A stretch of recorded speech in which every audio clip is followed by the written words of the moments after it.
আল্লাহর ইলম সব জায়গায় আছে না নাই? আল্লাহর সামর্থ্য সব জায়গায় আছে না নাই? তাহলে আল্লাহ সর্বত্র ইলমান ওয়া কুদরাতান, বলেন আল্লাহ সর্বত্র ইলমান ওয়া, এজন্য আল্লাহ বলেছেন আল্লাহু মাআকুম আইনা মা কুনতুম, পৃথিবীর যেই জায়গায় যাও তোমার সাথে আছেন কে? আইনা মা তুওয়াল্লু ফাসাম্মা ওয়াজহুল্লাহ, যেই দিকে চেহারা ঘুরাও সামনে আছেন কে? মা মিন নাজওয়া মিন সালাসাতিন ইল্লা হুয়া রাবিউহুম ওয়ালা খামসাতিন ইল্লা হুয়া সাদিসুহুম ওয়ালা আকসারা ওয়ালা আদনা মিন যালিকা ওয়ালা আকসার। দেখেন তো সব জায়গায় আল্লাহ আছেন ইলমান ওয়া কুদরাতান। তো আকীদার 2 নম্বর, তাওহীদের 2 নম্বর আল্লাহ আলোচনা করেছেন যে 2 নম্বর পার্ট হলো আল্লাহুস সামাদ, আমাদের আল্লাহ চিরঞ্জীব। 3 নম্বর আকীদা বলেন লাম ইয়ালিদ, পড়েন লাম ইয়ালিদ ওয়া লাম ইউলাদ। 3 4 লাম ইয়ালিদ, আমাদের আল্লাহর কোনো পিতা, কথা কয় না, আমাদের আল্লাহর কোনো পিতা, ওয়া লাম ইউলাদ, আমাদের আল্লাহর কোনো সন্তান, বলেন আমাদের আল্লাহর কোনো পিতা, সবাই হাত তুলেন, বলেন আমাদের আল্লাহর কোনো পিতা, আমাদের আল্লাহর কোনো সন্তান। কেউ যদি বলে আল্লাহর সন্তান আছে, মুসলমান না কাফের? জুড়ে বলেন। দেখেন বর্তমান যুগের ইহুদি খ্রিস্টান সব কাফের, এরা আহলে কিতাব না, এরা কাফের। বলেন এরা সব কেন? তাদের আকীদা সালিসু সালাসা। বর্তমান খ্রিস্টানদের আকীদা তৃত্ববাদ। এই মুসলমান, সামনে ডিসেম্বর আসতেছে, ডিসেম্বরের 25 তারিখ 26 তারিখ ফেসবুকে স্ট্যাটাস দিলেন শুভ ক্রিসমাস ডে, শুভ বড়দিন। যদি কেউ শুভ বড়দিন মনে করে, এটাকে শুভ বড়দিন মনে করে ফেসবুকে স্ট্যাটাস দেয়, তার ঈমান চলে যাবে। কেন যাবে জানেন? খ্রিস্টানদের আকীদা কি জানেন? আল্লাহ কোরআনে বলেন লাকাদ কাফারাল্লাযীনা ক্বালু ইন্নাল্লাহা সালিসু সালাসা। খ্রিস্টানদের এবং ইহুদিদের আকীদা বর্ণনা করতে আল্লাহ বলেন ওয়াকালাতিল ইয়াহুদু উযাইর ইবনুল্লাহ ওয়াকালাতিন নাসারা আল মাসীহ ইবনুল্লাহ। ইহুদিরা মনে করত উযাইর আল্লাহর ছেলে, খ্রিস্টানরা মনে করত তৃত্ববাদ। তৃত্ববাদ মানে কি? আল্লাহ বলেন লাকাদ কাফারাল্লাযীনা ক্বালু, তারা কুফরি করেছে কারা? আল্লাযীনা ক্বালু, যারা বলে কি বলে ইন্নাল্লাহা সালিসু সালাসা, তৃত্ববাদ মানে আল্লাহ, আল্লাহর স্ত্রী মরিয়ম, আল্লাহর ছেলে ঈসা। এবার বলেন যারা বলে ঈসা আল্লাহর ছেলে তারা মুসলমান না কাফের? বড় আস্তে বললেন। যারা বলে ঈসা আল্লাহর ছেলে তারা মুসলমান না কাফের? মুসলমান বলে লাম ইয়ালিদ ওয়া লাম। শুনেন এই ইহুদি খ্রিস্টানরা পৃথিবীতে এত আকাম করে কেন জানেন? শুনেন আল্লাহ কোরআনে কি বলেন, খুব মনোযোগ দিয়ে শুনবেন। খ্রিস্টান মিশনারি এখন কতভাবে আমাদের ঈমান নষ্ট করতেছে দেখেন। যারা তারকার পূজা করে তাদেরকে যদি আপনি জিজ্ঞাসা করেন, যারা সূর্যের পূজা করে তাদেরকে যদি আপনি জিজ্ঞাসা করেন, যারা গরুর পূজা করে তাদেরকে যদি আপনি জিজ্ঞাসা করেন, যারা গায়রুল্লাহর পূজা করে তাদেরকে যদি আপনি জিজ্ঞাসা করেন, যারা আল্লাহ ব্যতীত মানুষের ইবাদত করে তাদেরকে যদি আপনি জিজ্ঞাসা করেন, যারা আল্লাহ বাদ দিয়ে মানুষকে রব বানিয়েছে তাদেরকেও যদি আপনি জিজ্ঞাসা করেন, মান খালাকাস সামাওয়াতি ওয়াল আরদ, জিজ্ঞাসা যদি করেন বলো আসমানকে সৃষ্টি করেছে, জিজ্ঞাসা যদি করেন বলো জমিনকে সৃষ্টি করেছে, আল্লাহ বলেন লা ইয়াকুলুন্নাল্লাহ, তারাও বলবে আসমান সৃষ্টি করেছেন কে? আল্লাহ। জোরে বলেন আল্লাহ। লা ইয়াকুলুন্নাল্লাহ, তারাও বলবে আসমান সৃষ্টি করেছেন, তারাও বলবে জমিন সৃষ্টি করেছেন। তো আসমান জমিন সৃষ্টি করেছেন আল্লাহ, এটা বিশ্বাস করলে কেউ মুসলমান হয়ে যাবে না। খুব মনোযোগ দিয়ে কথা বুঝবেন। আমাদের আকীদার সমস্যা পেছ লাগায় কোথায় এটা বুঝে না। 1 নাম্বার। 2 নাম্বার দেখেন আল্লাহ কোরআনে বলেন ওয়া ইযা মাসসাকুমুদ যুররু ফিল বাহরি যাল্লা মান তাদউনা ইল্লা ইয়্যাহ। আল্লাহ আরেক আয়াতে বলেন ওয়া ইযা গাশিয়াহুম মাওজুন কাযযুলালি দা'আবুল্লাহা মুখলিসিনা লাহুদ্দিন। এখন তো পদ্মা নদী ফারাক্কা বাঁধের কারণে শুকিয়ে গিয়েছে। হয়তো আমাদের 3-4 প্রজন্ম আগে যারা ছিল পদ্মা নদী ছিল অনেক ভয়ঙ্কর, ঠিক না?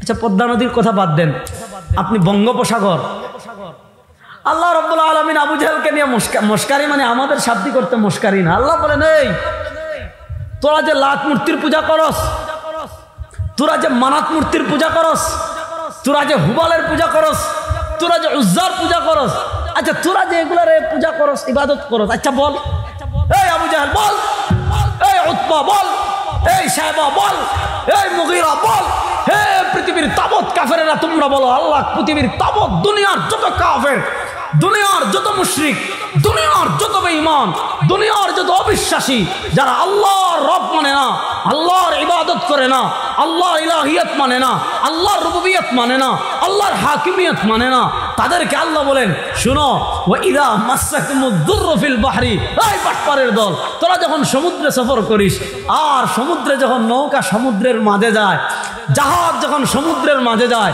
হঠাৎ বিশাল বিশাল ঢেউ চলে আসে, হঠাৎ মরুঝড়, হঠাৎ আপনার ওই যে আমাদের যেটাকে বলে, এই যে গতকালকে কি জানি আসছিল, ওইটা যখন আসে আর সমুদ্রে বিশাল ঢেউ তৈরি হয়, আর স্পিডবোট বলেন, নৌকা বলেন, স্টিমার বলেন, জাহাজ বলেন, বিশাল ঢেউ আসা একবার নৌকা উপরে তুলে আবার নিচে আসার নামিয়ে ফেলে, আবার উপরে তুলে আবার নিচে নামায়, তখন দেখে কিরে, সামনে থাকায় দেখে পানি, পিছনে থাকায় দেখে পানি, ডানে থাকায় দেখে পানি, পিছনে বামে থাকায় দেখে পানি। আল্লাহ বলেন, ওই মক্কার কাফেররা যখন সমুদ্রে বিপদে পড়ে আর যখন দেখে বাঁচানোর কেউ নাই, তখন তারা লাত মূর্তিকে ডাকে না, মানাত মূর্তিকে ডাকে না, হুবাল মূর্তিকে ডাকে না, উজ্জা মূর্তিকে ডাকে না। আল্লাহ বলেন, সমুদ্রে যখন তারা বিপদে পড়ে, ওয়া ইদা গাশিয়াহুম মাওজুন কাদ-দুলাল, যখন মেঘের মতো বিশাল বিশাল ঢেউ এসে তাদের নৌকাকে ঘিরে নেয় আর ঢেউ একবার নৌকা উপরে তুলে আবার নিচে নামায়, তখন তারা দেখে আর কোনো মূর্তি তাদেরকে বাঁচাতে পারবে না, তাদেরকে বাঁচানোওয়ালা আর কোনো জাত নাই, তাদেরকে বাঁচানোওয়ালা আর কোনো সত্তা নাই। আল্লাহ বলেন, লায়াকু, তখন তারা কি করে, যাল্লামান তাদউনা ইল্লা ইয়া, তখন তারা ডাকে একমাত্র কাকে? আর আসতে বলেন, তাহলে মক্কার কাফেররা যখন সমুদ্রে বিপদে পড়ে ডাকে কারে? তাহলে আমরা বিপদে পড়লে ডাকি কারে? খাতা বাবারে, কাকে ডাকবো? জুড়ে বলেন, জুড়ে বলেন, ডাকবো কাকে? আল্লাহ। কথা ভালো করে শুনবেন। তো এবার প্রশ্ন হলো, এরপরে তারা বিপদে পড়লে আল্লাহরে ডাকে, তাহলে তারা মুসলমান না কেন? প্রসঙ্গটা খুব মনোযোগ দিয়ে বুঝবেন, একটু গভীর কথা, আরো সহজ করে আমি আপনাদেরকে বুঝাই। আমাদের বাংলাদেশে কিছু নাস্তিক আছে না নাই? এগুলা নাস্তিক না, এগুলা সব বাটপার। এগুলা সব কি, ওই বাহিরের থেকে টাকা খাওয়ার জন্য আর বাহিরের তোমার ভিসা পাওয়ার জন্য নাস্তিকতার আবরণ সাজে, নচেত এগুলা সব ধর্ম বিদ্বেষী কুলাঙ্গার, এগুলো সব ধর্ম বিদ্বেষী। আচ্ছা, মনে করেন আপনারা বাঙ্গায়, আপনারা 3-4 বছর আগে চিন্তা করেন, 1 বছর আগে যান, আপনি 1.5 বছর পিছনে যান, গেছেন তো? 1.5 বছর পিছনে গেছেন তো? তখনও পদ্মা সেতু উদ্বোধন হয়, তখন কিন্তু এপারে আসা একটা বিশাল কষ্টের কথা ছিল। ওরে বাবা রে বাবা, ফেরিতে আসতে কত কটা। এখন মনে করেন বাংলাদেশের বড় বড় 2-4-5টা নাস্তিক, 3টা নাস্তিক ধরেন, জাফর ইকবাল, তারপর মনে করেন কেটা নাম বলেন, নাম চিনিও না আমি, আদর এগুলো ফালতু, এগুলোর নাম বলা হতো। মনে করেন জাফর ইকবাল, তারপর মুরগি কবির, শাহরিয়ার কবির, এটা মুরগি কবির, এটা রাজাকার ছিল, এটা রাজাকার। মুক্তিযুদ্ধের সময় এটা পাকিস্তানিদেরকে কি করতো, মুরগি সাপ্লাই দিত। এখন মনে করেন শাহরিয়ার কবির, তারপর মনে করেন আর কার কথা বললাম, জাফর ইকবাল, তারপর ধরেন বেডি যেটা বাংলাদেশ থেকে ভাগছে, তসলিমা। যান, এই 3টার একটা হেলিকপ্টার দিয়ে আপনারা মনে করেন বাঙ্গা এরা আসবে। এখন হেলিকপ্টারে উঠার আগে তারা আল্লাহরে মনে করেন 10-15টা গালি দিছে, ধরে নেন। হেলিকপ্টার স্টার্ট নিতে 10-15টা গালি দিছে। হেলিকপ্টার যখন ঢাকার উপরে আসছে 100টা গালি দিছে। হেলিকপ্টার যখন মুন্সিগঞ্জের উপরে আসছে 100টা গালি দিছে। মানে সারা রাস্তা আল্লাহরে গালিগালাজ করে আসতেছে। কিন্তু যেই সময় হেলিকপ্টার পদ্মা নদীর উপরে আসছে, হেলিকপ্টার একটা বিশাল ঝাঁকি দিছে। ঝাঁকি দেওয়ার পর হেলিকপ্টারের পাইলট যে সে বলছে যে হঠাৎ আমাদের হেলিকপ্টারে যান্ত্রিক গোলযোগ দেখা দিয়েছে, এই মুহূর্তে আমাদের হেলিকপ্টার পদ্মা নদীতে পড়ে যাবে, আপনাদের আর বাঁচার আশাও নাই, আমারও বাঁচার আশা নাই। এখন কাউরে ডাকার হইলে ডাকেন। বলেন তো, যে নাস্তিকের বাচ্চা কুলাঙ্গার হেলিকপ্টারে উঠার আগে আল্লাহরে গালি দিয়ে উঠছিল, পদ্মা নদীর উপরে যখন আসবে, আসার পর যখন ঘটনাক্রমে পাইলট বলে দিয়েছে যে আর বাঁচার আশা নাই, কিছুক্ষণের ভিতর হেলিকপ্টার পড়ে যাবে, বলেন তো তখন কারে ডাকবে? শেখ আলী তন্তাবী রহিমাল্লাহ ঘটনা লিখছেন। শেখ আলী তন্তাবী রহিমাল্লাহ ঘটনা কি লিখছেন জানেন? একবার এক নাস্তিকের সাথে শেখ আলী তন্তাবী রহিমাহুল্লাহর আল্লাহর অস্তিত্ব আছে না নাই এটা নিয়ে মুনাজারা শুরু হয়েছে। মাইক ঠিক আছে, মাইক ঠিক আছে, কথা কইেন না, ভালো করে শুনেন। শেখ আলী তন্তাবী রহিমাহুল্লাহ দিমাশকের 37 বছরের প্রধান বিচারপতি ছিলেন। তো শেখ আলী তন্তাবী একবার এক নাস্তিকের সাথে কথা বলতেছেন যে আল্লাহর অস্তিত্ব মানে না।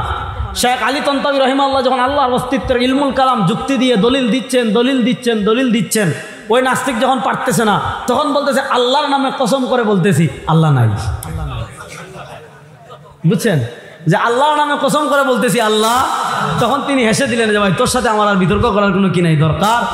তাহলে বোঝা গেল তারাও যতই আল্লাহরে গালি দেখ, আল্লাহরে অবিশ্বাস করুক, কিন্তু তারাও জানে আল্লাহ একজন আছেন না নাই। এই জন্য যখন তারা সমুদ্রে বিপদে পড়ে ডাকে কারে, যখন তারা আকাশে বিপদে পড়ে ডাকে কারে, যখন তারা জমিনে দেখে আর কেউ বাঁচানোওয়ালা জাত নাই ডাকে কারে। দেখেন পৃথিবীর সবচেয়ে বড় কাফের ছিল ফেরাউন, ঠিক না? সবচেয়ে বড় কাফেরদের একজন কি বলছে, আনা রাব্বুকুমুল আলা। ফেরাউন বলেছে আমি সবচেয়ে বড় রব, নাউজুবিল্লাহ পড়েন। অথচ মানুষের রব একমাত্র, বলেন মানুষের রব একমাত্র। কোন মানুষ অপর কোন মানুষের রব হতে পারে? কোন মানুষ যদি অপর কোন মানুষকে রব বানায় সে মুসলমান না কাফের? আমরা রুবুবিয়্যাতের আলোচনায় পরে আসবো, ইখলাসের আলোচনায় আসবো। আমি যেটা বুঝাই শুনেন। মুসা আলাইহিস সালাতু ওয়াস সালাম বনি ইসরাইলকে নিয়ে বাহরে কুলজুম পার হয়ে চলে গেলেন। আল্লাহ কত বড় নিদর্শন ঘটাইছেন। এই ইহুদিরা কত খারাপ, ইহুদিরা কত খবিস, এই ইহুদিরা কত নিকৃষ্ট, এই ইহুদিরা কত বজ্জাত, এই ইহুদিরা কি পরিমাণ নাফরমান। এই ইহুদিরা শুধু নবীদের সাথে গাদ্দারি করে নয়, এই ইহুদিরা আল্লাহর সাথে গাদ্দারি করেছে। ইহুদিরা মানবতার দুশমন, ইহুদিরা সভ্যতার দুশমন, ইহুদিরা নবীদের দুশমন, ইহুদিরা আল্লাহর দুশমন। সুতরাং আল্লাহর জমিনে ইহুদিরা থাকতে পারে না। এই ইহুদিরা মানবতার দুশমন। দেখেন আল্লাহ এদেরকে কত বড় চমক দেখাইছে। মনে করেন আপনি পদ্মা সেতু নাই, আপনি রাত্রে গিয়ে দাঁড়িয়েছেন ভাঙ্গায়, আপনার সাথে এক বেড়া আছে, লাঠি দিয়ে দিছে বাড়ি সমুদ্রে পদ্মা নদীতে, শাঁ শাঁ করে পদ্মা সেতু হয়ে গেছে। মাথা মতো আপনার ঠিক থাকবো? আপনার গরু মহিষ ছাগল জমি জামা সুপা বা সব নিয়ে বলবেন সব আপনার কদমে দিলাম। এত বড় আল্লাহর ওলি জীবনে দেখি নাই, ঠিক কিনা? আল্লাহ বনি ইসরাইলকে এত বড় মুজিজা দেখালেন। বাহরে কুলজুম পৃথিবীর বড় সাগরের একটা লোহিত সাগর, পাড়ে আসছে। ঘটনা জানেন সবাই, আমি সংক্ষেপে বলে যাচ্ছি সামনের ঘটনা বোঝানোর জন্য। পাড়ে আসছে, পাড়ে আসার পর এখন বনি ইসরাইল তো এদের ইমান দুর্বল, ইহুদি মানেই খাচ্ছর, ইহুদি মানেই নিকৃষ্ট। সবাই না, যারা ইমানদার তারা তো ভালো, ইমানদারদের কথা ভিন্ন। আমি মানে ইহুদি মানে বর্তমান যেগুলো এগুলো কত খারাপ আমি পরে বলবো সময় পেলে। হেরা বলতেছে ইন্না লামুগরাকুন, মুসা কেন ঘর থেকে বের করলো? এখন তো নামলেই ডুববো। কারণ যান বাসাইতে পদ্মা নদী পড়লেও আপনি রিস্ক নিতে পারেন যে সাঁতার কেটে যাইতে পারবো, হয়তো পারে, কিন্তু সমুদ্র জীবনে সাঁতার কেটে যেতে পারবেন? এখন কয় মেয়া ঘর থেকে বের করলো কেন? এখন কি হবে সমুদ্র? দেখেন আল্লাহ নবী বলেন, আল্লাহ হাদিসে কুদসিতে বলেছেন, আনা ইনদা যন্নি আবদি বি, বান্দার ধারণা আল্লাহর উপর ইয়াকিন যত দৃঢ় হবে আল্লাহর নুসরত তার তত নিকটে থাকবে। মুসা আলাইহিস সালাম তারা বলে আমরা ডুবে যাব, মুসা বলেন কাল্লা, সুবহানাল্লাহ বলেন, কাল্লা ইন্না মাইয়া রাব্বি সায়াহদিন। মুসা আলাইহিস সালাম বলেন না, আমরা ডুবতে পারি না, কারণ আমাদেরকে হিজরত করার নির্দেশ দিয়েছেন আল্লাহ, সুতরাং তিনিই আমাদেরকে পথ দেখাবেন। আল্লাহ মুসারা বলেন একটু সমুদ্রে মারো তো। মুসা আলাইহিস সালাম ছোট্ট একটা লাঠি দিয়ে মারছেন সমুদ্রে। আল্লাহ একটা দুইটা তিনটা চারটা পাঁচটা না, আল্লাহ বনি ইসরাইলের জন্য বাহরে কুলজুমে 12টা রাস্তা করে দিয়েছেন। দেখেন তারা পার হয়ে চলে গেছে, তারা পার হয়ে চলে গেছে। দেখেন পৃথিবীতে যে বাটপার, সারা দুনিয়ার মানুষ যদি তারা মনে করে আব্দুল কাদের জিলানি, কিন্তু যে বাটপার হে তো নিজে অন্তত জানে যে আমি বাটপার, ঠিক কিনা? যে সুর, সারা দুনিয়ার মানুষ যদি তারা মনে করে যে তার থেকে বড় আল্লাহর ওলি আর কেউ নাই, হয় খাজা আব্দুল কাদের, খাজা মঈনুদ্দিন চিশতি অথবা শাহজালাল মুজাররদে ইয়ামানি যদি মনে করে, কিন্তু সে যদি চোর হয় অন্তত নিজে জানবে না যে আমি চোর। ফেরাউন যখন আসছে পিছনে আয়সা দেখে কিরে রাস্তা তো একটা না দুইটা না তিনটা না চারটা না পাঁচটা না ছয়টা না 12টা রাস্তা। ফেরাউন কিন্তু নিজে তো বাট পাহাড়, সে বুঝছে যে কাহিনী আছে, থাইমা গেছে, কয় উঠবো না রাস্তায়। যাক, কাহিনী সংক্ষেপে আপনারা জানেন যে জিবরিলের মাধ্যমে আল্লাহ সমুদ্রের মাঝে নিছেন, দুই পাশের পানি এক করে দিছেন। এখন ফেরাউন যখন দেখে কিরে খালি পানি দেখি, সামনে পানি, ডানে পানি, বামে পানি, উপরে পানি, নিচে পানি, তখন তো হেলিকপ্টারও নাই যে মহামান্য সরকারকে আপনি সমুদ্রের মাছ থেকে গিয়ে উদ্ধার করে আনবেন। এখন ফেরাউন যখন দেখছে আর কোনো বাঁচার উপায় নাই। তখন এই ফেরাউন কি বলতেছে, আমি ওই খুদার উপর ঈমান আনেছি, আল্লাযী আমানাত বিহি বানু ইসরাঈল। কাফেরের বাচ্চা কাফের তখন ডাইরেক্ট আল্লাহর নাম নিচ্ছে না, বলতেছে আমানতু, আমি ঈমান আনছি কোন খুদার উপর, আল্লাযী আমানাত বিহি বানু ইসরাঈল, যে খুদার উপর ঈমান আনছে বানু ইসরাঈল। তো ফেরাউন যখন দেখছে বাঁচানোর মতো কেউ নাই, আল্লাহর উপর ঈমান আনে, তাহলে আল্লাহ একজন আছেন, এটা ফেরাউনও কথা বলেন। তাহলে খালি এটা জানলে হবে না, আপনি আল্লাহর অস্তিত্ব স্বীকার করলেই মুসলমান হবেন না। আপনাকে এক নম্বরে বলতে হবে আল্লাহর অস্তিত্বের স্বীকার করি, কুল হুয়াল্লাহু আহাদ। আমার আকীদা হলো আমাদের আল্লাহ এক, লা শারীকা লাহু, তার কোনো শরীক। বলেন আমাদের আল্লাহ এক, তার কোনো শরীক। এবার কাফেরদের আকীদা কি ছিল দেখেন, দেখেন আল্লাহ রাব্বুল আলামিন তাদেরকে কেমনে কত ভাবে বুঝাইছেন।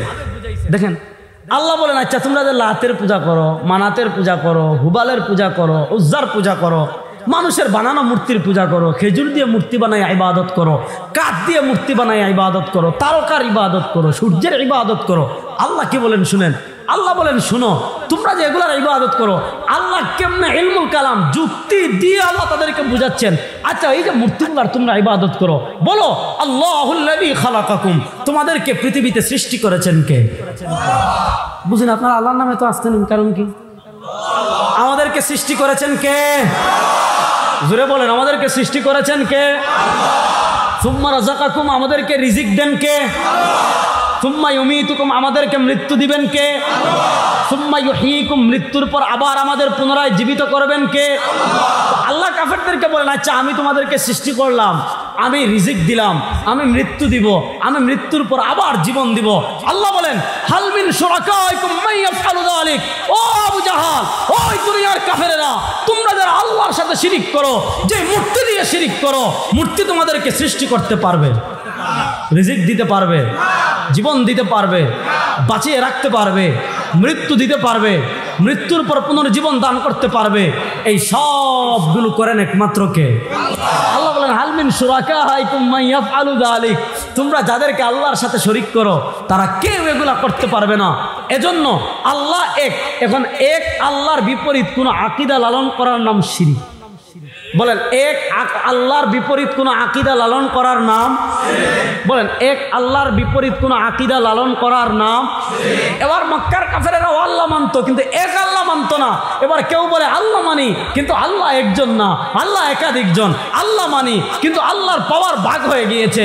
কিছু পাওয়ার তিনি তারকাকে দিয়ে দিয়েছেন, কিছু পাওয়ার তিনি সূর্যকে দিয়ে দিয়েছেন, কিছু পাওয়ার তিনি খাজাকে দিয়ে দিয়েছেন, কিছু পাওয়ার তিনি আমাকে দিয়ে দিয়েছেন, কিছু পাওয়ার তিনি অমুককে দিয়ে দিয়েছেন। ওইটার নাম শিরিক।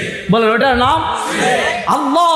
আল্লাহ এক নম্বর আল্লাহর আকীদা, আল্লাহু আহাদ। বলেন আল্লাহু, মহব্বতে বলেন না আল্লাহু। আমাদের আল্লাহ এক। বলেন আমাদের আল্লাহ, জুড়ে বলেন আমাদের আল্লাহ। শাহাদাত আঙ্গুল তুলে বলেন আমাদের আল্লাহ, তার কোনো শরীক। দুই নম্বর আকীদা শুনেন, আল্লাহুস সামাদ। পড়েন না আল্লাহুস সামাদ। আমাদের আল্লাহ চিরঞ্জীব, আমাদের আল্লাহ। এখানে আকীদার একটা কঠিন মারপেচ আছে, আমি সহজ করে বোঝানোর চেষ্টা করব, একটু মনোযোগ দিয়ে শুনেন। আমরা মনে করি ওয়াজ মাহফিলে আসলে তো হুজুর কিচ্ছা কাহিনী কইবে, ওয়াজ আর শুনতে চাই না, বুঝছেন? এই জন্য এই আকীদাটা একটু কঠিন, আমি খুব সহজ করে বুঝাবো। কারণ এগুলা নিয়ে ইমাম আশআরী রাহিমাহুল্লাহ, ইমাম মাতুরিদি রাহিমাহুল্লাহ, ইমামে আজম আবু হানিফা রাহিমাহুল্লাহ, দেখেন ইমামে আজম আবু হানিফা কিতাব লিখেছেন আল ফিকহুল আকবর, মানে বড় ফিকহ। আল ফিকহুল আকবর মানে বড় ফিকহ, মানে আকীদা। ইমামে আজম আকীদা লিখেছেন আল ফিকহুল আকবর, আল ফিকহুল আবসত, আর আল ফিকহুল আসগার হলো মাসালা মাসাইল। এজন্য সবচেয়ে গুরুত্বপূর্ণ বিষয় হলো আকীদা। যদি আকীদার কনসেপ্ট ক্লিয়ার না থাকে, আমাদের ইবাদতের কোনো দাম নাই। আর আজকে আমাদের কিসের আকীদা, কিসের কি? আমরা আছি নবীন উন্না বাসার, এগুলো আকীদার কোনো বিষয়, এগুলোর সাথে আকীদার কোনো সম্পর্কই নেই। ভালো করে কথা শুনবেন। আল্লাহুস সামাদ, আমাদের আল্লাহ চিরঞ্জীব। বলেন আমাদের আল্লাহ চিরঞ্জীব মানে কি এটা বুঝেন, যার কোনো শুরু নাই। বলেন যার কোনো শুরু, যার কোনো শেষ। এবার বুঝেন, অনেকে বলে আইন আল্লাহ, আল্লাহ কোথায়? প্রশ্নটা বুঝেন। প্রথম কথা, ইমামে আজম আবু হানিফা রাহিমাহুল্লাহ বলেছেন যে আইন আল্লাহ প্রশ্নই করা যাবে না। কেন? ভালো করে বুঝেন। আইন আল্লাহ প্রশ্নই করা যাবে না। কেন যাবে না জানেন? যেমন আইনা মানে কোথায় একটা জায়গা হবে, যেমন আইনা আবরার, আলান সেই ভাঙ্গা, সুম্মা ইয়াযহাব ইলা ফরিদপুর, সুম্মা ইয়াযহাব ইলা ঢাকা ইনশাআল্লাহ। অমুক কোথায়, যে এখন ভাঙ্গায়, তারপরে যাবে এখানে, তারপরে যাবে ওখানে। আপনি এখন কোথায়? এখানে। তারপর কোথায়? ওখানে। তারপর কোথায়? ওখানে। তারপর কোথায়? ওখানে।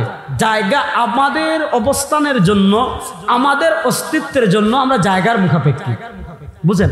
কিন্তু এবার বুঝেন, আল্লাহ হলেন খালিক। খুব সহজ করে আমি বুঝাচ্ছি, পরে দলিল দিব। আল্লাহ হলেন খালিক, আল্লাহ হলেন স্রষ্টা, আল্লাহ হলেন, আর আল্লাহ ব্যতীত বাকি সব মাখলুক, আল্লাহ ব্যতীত বাকি সব। এতটুকু তো বিশ্বাস করতেই হবে। আল্লাহ খালিক, বলেন আল্লাহ হলেন, আর আল্লাহ ছাড়া সব হলো। তাহলে বলেন আমাদেরকে সৃষ্টি করেছেন কে? মহব্বতে জুড়ে বলেন। আসমান সৃষ্টি করেছেন কে? জমিন সৃষ্টি করেছেন কে? জান্নাত সৃষ্টি করেছেন কে? জাহান্নাম সৃষ্টি করেছেন কে? আরশ সৃষ্টি করেছেন কে? লৌহ কলম যা কিছু আছে সব সৃষ্টি করেছেন কে? এবার আকীদা বুঝেন। আসমান এক সময় ছিল না, সৃষ্টি করেছেন আল্লাহ। জমিন এক সময় ছিল না, সৃষ্টি করেছেন আল্লাহ। আরশ এক সময় ছিল না, সৃষ্টি করেছেন আল্লাহ। লৌহ এক সময় ছিল না, সৃষ্টি করেছেন আল্লাহ। কুরসি এক সময় ছিল না, সৃষ্টি করেছেন আল্লাহ। কোনো মাখলুক ছিল না, সব সৃষ্টি করেছেন আল্লাহ। যখন আসমানও নাই, জমিনও নাই, চন্দ্রও নাই, সূর্যও নাই, আরশও নাই, লৌহ নাই, কুরসি নাই, কোনো মাখলুক যখন ছিল না, আমার আল্লাহ ছিলেন কি ছিলেন না? আমি কথাটা বুঝাইতে পারছি? আরশ মাখলুক, জমিন মাখলুক, আসমান মাখলুক, সব মাখলুক, সব সৃষ্টি করেছেন আল্লাহ। যখন কোনো মাখলুক নাই, আরশ নাই, লৌহ নাই, কুরসি নাই, আসমান নাই, জমিন নাই, জিন নাই, ইনস নাই, ফেরেশতা নাই, জান্নাত নাই, জাহান্নাম নাই, আরশ নাই, কিচ্ছু নাই, ছিলেন কে? জোরে বলেন। এবার আকীদা ক্লিয়ার আমাদের। সব কিছু সৃষ্টির আগে আল্লাহ যেমন ছিলেন, যখন কোনো জায়গা নাই, কিচ্ছু নাই, আল্লাহ ছিলেন না।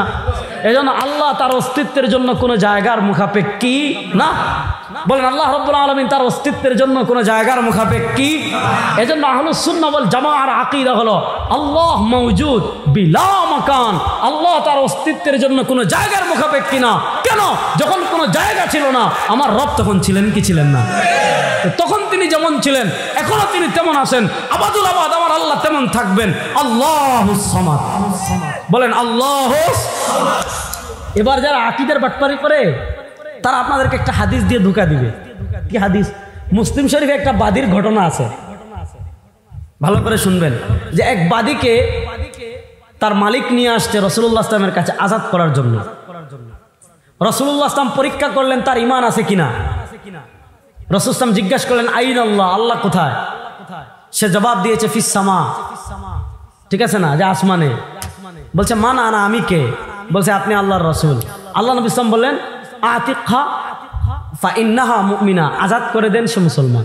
এই অংশ দিয়ে দলিল দে যে নবী জিজ্ঞাসা করেছেন আইন আল্লাহ, আল্লাহ কোথায়, আর আপনারা বলেন আইন আল্লাহ বলা যাবে না। পেশটা বুঝছেন? দেখেন, আপনি যদি একটা হাদিসের কিতাব দেখে লাফ মারেন, সমস্যা আছে। নবী করিম সাল্লাল্লাহু আলাইহি ওয়াসাল্লাম বাদীকে কি প্রশ্ন করেছেন, এটা শুধু এক কিতাব দেখলে হবে না। দেখেন আল্লাহ কোথায়, এটার সাথে ঈমান আছে কিনা, এটার কোনো সম্পর্ক নাই। নবী করিম সাল্লাল্লাহু আলাইহি ওয়াসাল্লাম বাদীকে কি প্রশ্ন করেছিলেন, একই ঘটনা আপনি মুয়াত্তা মালিকে পাবেন। একই ঘটনা আপনি ইমাম বুখারীর দাদা উস্তাদ ইমাম আব্দুর রাজ্জাক সানানী রাহিমাহুল্লাহর মুসান্নাফে আব্দুর রাজ্জাকে পাবেন। এবং বাদীর আরেকটা ঘটনা ইমাম আহমদ ইবনে হাম্বল রাহিমাহুল্লাহ মুসনাদে আহমদে পাবেন। মূলত নবী করিম সাল্লাল্লাহু আলাইহি ওয়াসাল্লাম বাদীকে জিজ্ঞাসা করেছিলেন আইন আল্লাহ, না এটা জিজ্ঞাসা করেন নাই। নবী করিম সাল্লাল্লাহু আলাইহি ওয়াসাল্লাম জিজ্ঞাসা করেছিলেন আতাশহাদিনা আল্লাহ ইলাহা ইল্লাল্লাহ, ও বাদী তুমি বলো, তুমি কি সাক্ষী দাও তোমার রব একমাত্র আল্লাহ? সে বলেছিল নাম, হ্যাঁ সাক্ষী দেই, আমার রব একমাত্র আল্লাহ। নবী বলেছিলেন তুমি কি সাক্ষী দাও আমি আল্লাহ নবী? সে বলেছিল হ্যাঁ। নবী করিম সাল্লাল্লাহু আলাইহি ওয়াসাল্লাম তখন বলেছিলেন তাকে আজাদ করে দাও। কেন? ফা ইন্নাহা মুমিনা। এজন্য বাদীকে কি প্রশ্ন করেছেন, রিওয়ায়াত দুইটা পাওয়া যায়। কোন রিওয়ায়াতে আছে আইন আল্লাহ, আবার কোন রিওয়ায়াতে আছে আতাশহাদিনা আল্লাহ ইলাহা ইল্লাল্লাহ। মূলত রাসূলুল্লাহ সাল্লাল্লাহু আলাইহি ওয়াসাল্লামের ইচ্ছে ছিল, রাসূলুল্লাহ সাল্লাল্লাহু আলাইহি ওয়াসাল্লামের সংকল্প কি ছিল, বাদীর ঈমান আছে কিনা ওইটা যাচাই করা। এবার ঈমান আছে কিনা এটা যাচাই করতে হলে আইন আল্লাহ জিজ্ঞাসা করার কথা না, বরং জিজ্ঞাসা করার কথা আতাশহাদিনা আল্লাহ ইলাহা ইল্লাল্লাহ। ইল্লাল্লাহ। এটা সংক্ষেপে বললাম, আরো বহু লম্বা আলোচনা আছে, সেদিকে গেলাম না। তো আমাদের আকিদা আল্লাহুস সামাদ, আল্লাহ চিরঞ্জীব। দেখেন আল্লাহ সর্বত্র বিরাজমান, এটা ব্যাপকভাবে বলা যাবে না, এটা আহলুস সুন্নাহ ওয়াল জামাতের আকিদা না। এবং ইমাম ইবনে হাজার আসকালানী রাহমাতুল্লাহ আলাইহি ফাতহুল বারীতে এটা খণ্ডন করেছেন, এটা মুতাজিলাদের আকিদা। হ্যাঁ, আমরা বলি আল্লাহ সর্বত্র ইলমান ওয়া কুদরাতান। বলেন আল্লাহ সর্বত্র ইলমান ওয়া কায়েদ বাড়াতে হবে। এবং এটা আমাদের আকিদা লিখেছেন, আমাদের আকাবিরে দেওবন্দের আকিদা লিখেছেন ইদ্রিস কান্দলাবি রহিমাল্লাহর কিতাব আছে আকাইদে ইসলাম, ছাত্রভাই এটা সংগ্রহ করে পড়বা। এবং আমাদের আকিদার অন্যতম আরেকটা কিতাব যেটা আমাদের সবার পড়া দরকার, অন্তত আমরা যারা উলামায়ে দেওবন্দ আছি, উলামায়ে দেওবন্দ বা আমরা যারা দেওবন্দে মাদ্রাসায় পড়াশোনা করি বা সামনে করব, আমাদের আকিদার একটা কিতাব আছে যেটা খলিল আহমদ সাহারানপুরি রহিমাহুল্লাহ, গাঙ্গুই রহিমাহুল্লাহর নির্দেশে লিখেছিলেন, আরও আমাদের আকাবিরদের নির্দেশে লিখেছিলেন, যেই কিতাবের নাম হলো আল মুহান্নাদ আলাল মুফান্নাদ। আল মুহান্নাদ আলাল মুফান্নাদ। তো এগুলোর ব্যাখ্যায় আমি যাচ্ছি না। তো আল্লাহ সর্বত্র আছেন ইলমান কুদরাতান, কারণ তার আল্লাহ যেহেতু তার অস্তিত্বের জন্য কোনো জায়গার মুখাপেক্ষী না। হ্যাঁ, আল্লাহর ইলম সব জায়গায় আছে না নাই? কথা কঠিন হয়ে যাচ্ছে মনে হয়। আল্লাহর ইলম সব জায়গায় আছে না নাই? আল্লাহর সামর্থ্য সব জায়গায় আছে না নাই? তাহলে আল্লাহ সর্বত্র ইলমান ওয়া কুদরাতান। বলেন আল্লাহ সর্বত্র ইলমান ওয়া, এজন্য আল্লাহ বলেছেন আল্লাহু মাআকুম আইনামা কুনতুম। পৃথিবীর যেই জায়গায় যাও তোমার সাথে আছেন কে? আইনামা তুওয়াল্লু ফাসাম্মা ওয়াজহুল্লাহ। যেই দিকে চেহারা ঘুরাও সামনে আছেন কে? মা মিন নাজওয়া মিন সালাসাতিন ইল্লা হুয়া রাবিউহুম ওয়ালা খামসাতিন ইল্লা হুয়া সাদিসুহুম ওয়ালা আকসারা ওয়ালা আদনা মিন যালিকা ওয়ালা আকসার। দেখেন তো সব জায়গায় আল্লাহ আছেন ইলমান ওয়া কুদরাতান। তো আকীদার 2 নম্বর, তাওহীদের 2 নম্বর আল্লাহ আলোচনা করেছেন যে 2 নম্বর পার্ট হলো আল্লাহুস সামাদ, আমাদের আল্লাহ চিরঞ্জীব। 3 নম্বর আকীদা বলেন লাম ইয়ালিদ। পড়েন লাম ইয়ালিদ ওয়া লাম ইউলাদ। 3 4 লাম ইয়ালিদ, আমাদের আল্লাহর কোনো পিতা, কথা কয় না, আমাদের আল্লাহর কোনো পিতা। ওয়ালাম ইউলাদ, আমাদের আল্লাহর কোনো সন্তান। বলেন আমাদের আল্লাহর কোনো পিতা। সবাই হাত তুলেন, বলেন আমাদের আল্লাহর কোনো পিতা, আমাদের আল্লাহর কোনো সন্তান। কেউ যদি বলে আল্লাহর সন্তান আছে, মুসলমান না কাফের? জুড়ে বলেন। দেখেন বর্তমান যুগের ইহুদি খ্রিস্টান সব কাফের, এরা আহলে কিতাব না, এরা কাফের। বলেন এরা সব কেন? তাদের আকীদা সালিসু সালাসা। বর্তমান খ্রিস্টানদের আকীদা তৃত্ববাদ। এই মুসলমান, সামনে ডিসেম্বর আসতেছে, ডিসেম্বরের 25 তারিখ 26 তারিখ ফেসবুকে স্ট্যাটাস দিলেন শুভ ক্রিসমাস ডে, শুভ বড়দিন। যদি কেউ শুভ বড়দিন মনে করে, এটাকে শুভ বড়দিন মনে করে ফেসবুকে স্ট্যাটাস দেয়, তার ঈমান চলে যাবে। কেন যাবে জানেন? খ্রিস্টানদের আকীদা কি জানেন? আল্লাহ কোরআনে বলেন লাকাদ কাফারাল্লাযীনা ক্বালু ইন্নাল্লাহা সালিসু সালাসা। খ্রিস্টানদের এবং ইহুদিদের আকীদা বর্ণনা করতে আল্লাহ বলেন ওয়াকালাতিল ইয়াহুদু উযাইরু ইবনুল্লাহ ওয়াকালাতিন নাসারা আল মাসীহ ইবনুল্লাহ। ইহুদিরা মনে করত উযাইর আল্লাহর ছেলে, খ্রিস্টানরা মনে করত তৃত্ববাদ। তৃত্ববাদ মানে কি? আল্লাহ বলেন লাকাদ কাফারাল্লাযীনা ক্বালু, তারা কুফরি করেছে। কারা? আল্লাযীনা ক্বালু, যারা বলে, কি বলে? ইন্নাল্লাহা সালিসু সালাসা, তৃত্ববাদ মানে আল্লাহ, আল্লাহর স্ত্রী মরিয়ম, আল্লাহর ছেলে ঈসা। এবার বলেন যারা বলে ঈসা আল্লাহর ছেলে, তারা মুসলমান না কাফের? বড় আস্তে বললেন। যারা বলে ঈসা আল্লাহর ছেলে, তারা মুসলমান না কাফের? মুসলমান বলে লাম ইয়ালিদ ওয়া লাম। শুনেন এই ইহুদি খ্রিস্টানরা পৃথিবীতে এত আকাম করে কেন জানেন? শুনেন আল্লাহ কোরআনে কি বলেন, খুব মনোযোগ দিয়ে শুনবেন। খ্রিস্টান মিশনারি এখন কতভাবে আমাদের ঈমান নষ্ট করতেছে দেখেন। আমি কুড়িগ্রাম গেছি, কুড়িগ্রাম থেকে আমাকে বই দিয়েছে আমাদের জুবাইর সাহেবের মাধ্যমে, লাল বই, ছোট্ট বই।